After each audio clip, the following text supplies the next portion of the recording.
اهلا وسهلا بكم متابعيني. طبعا هاي الطريقة ما راح تلقوها باليوتيوب كلها. طريقة الكيك البركاني 14 قالب دقة وحدة بخلطة وحدة. هنا احتاج طبقة بيض تكون باردة بالثلاجة قبل يوم خالها، قبل ساعة ساعتين، المهم يكون البيض بارد. هنا عندي هذا الخلاط، الجدر من الخلاط 20 لتر.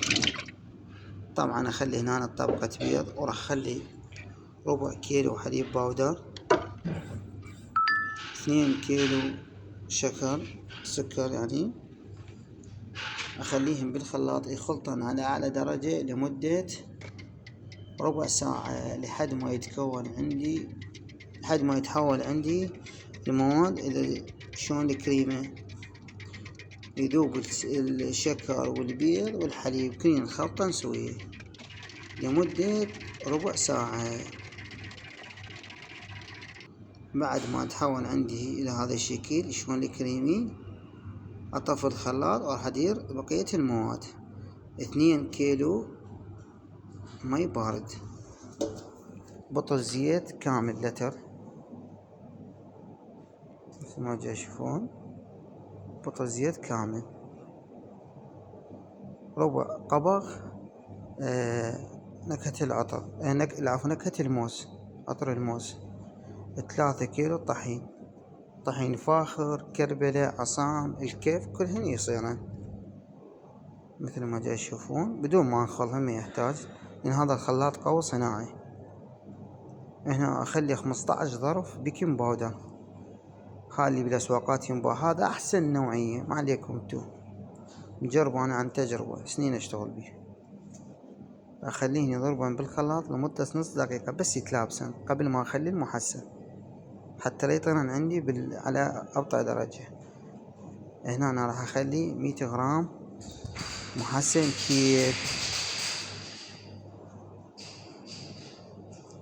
وابدأ اخليهن على اعلى سرعة يخلطن لمدة 4 دقائق مثل ما تشوفون، 4 دقائق لحد ما تصعد عندي الدقة اللي فوق تترس الخلاط. طبعا هذا الخلاط حجمه 20 لتر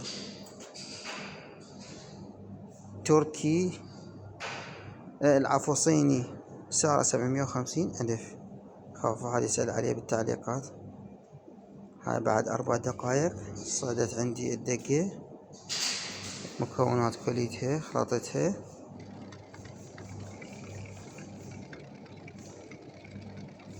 هاي شوفوا، التزموا بالتوقيتات اللي جاي انطيكم اياها، وبالمقادير تطلع بالضبط نفس هذا الشيء. شوفوا ما عندي كملة الخلطة.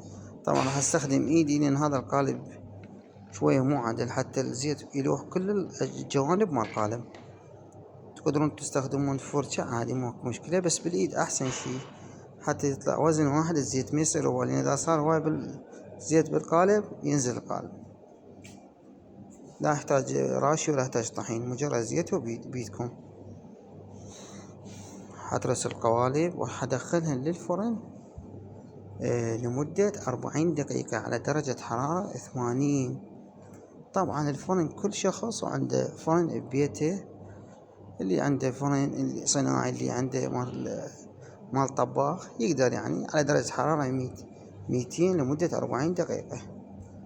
طبعا شغلة الخبز والخبازة مال الفرن كل من شطارته. مثل ما جاي تشوفون اصب القالب 3/4، لا نص ولا كليته اصبه، هنا 3/4 القالب. هاي المكونات تطلع لي 14 قالب من هذا الحجم مثل ما جاي تشوفون.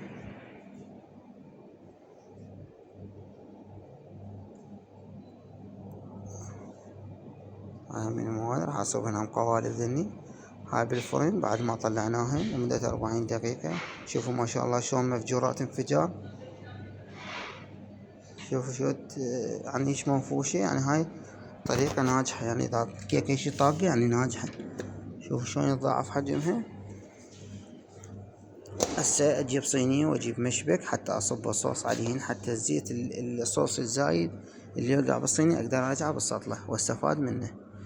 هنا اسد الثقوب اللي موجودة بالكيكة حتى الصوص ما ينزل من جوا.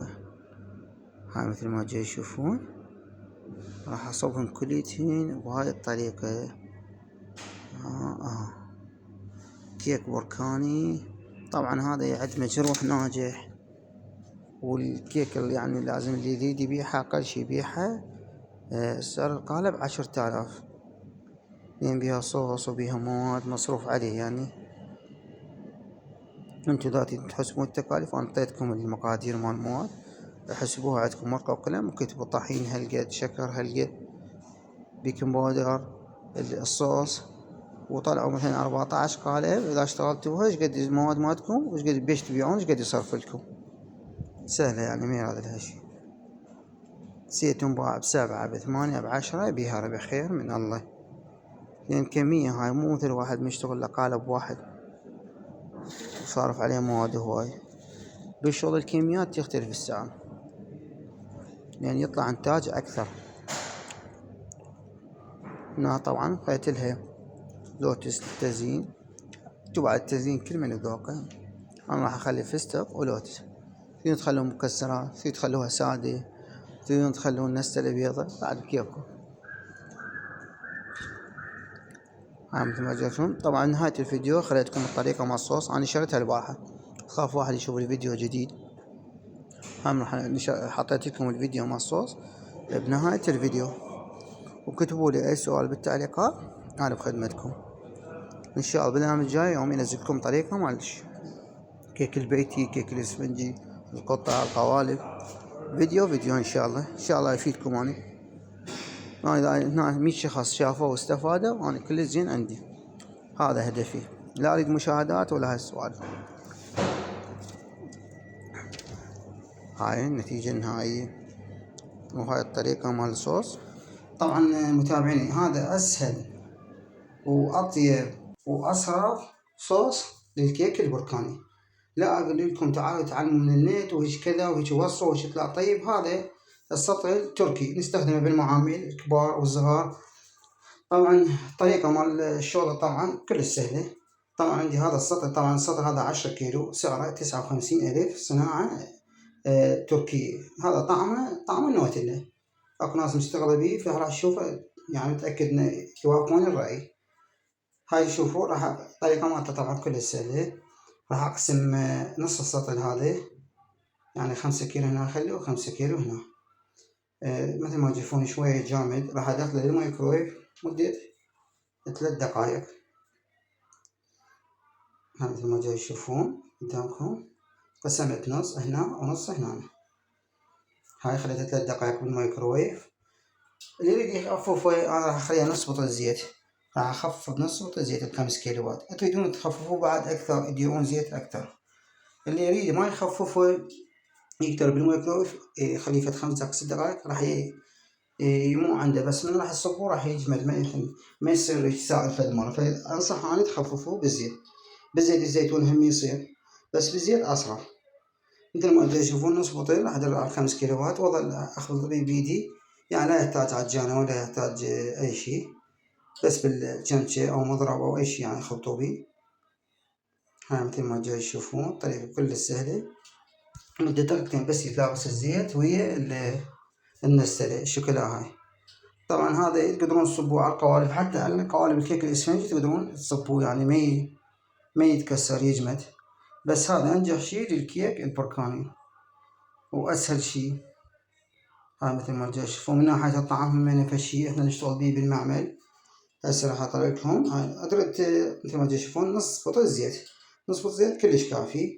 هاي مثل ما تشوفون الطريقة مال الشغل مالتي باعوا درته كليته على القوالب مالتي.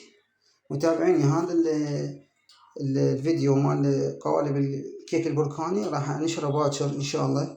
اهم شي تشوفون هذا الفيديو حتى اقدر اشيلكم الفيديو الثاني حتى شنو تكون الصورة واضحة. باكر راح انشركم الطريقة كاملة والمقادير مال هاي القوالب. يعني مشروع ينجح من البيت اللي عنده محل. هاي الطريقة يعني فد شي والطعم ما اقول لكم والله شو الطعم يخبل مال الكيك هذا. هاي الطريقة أنا صار لي 15 سنة أشتغل بيها. تدللون وأنا ممنون.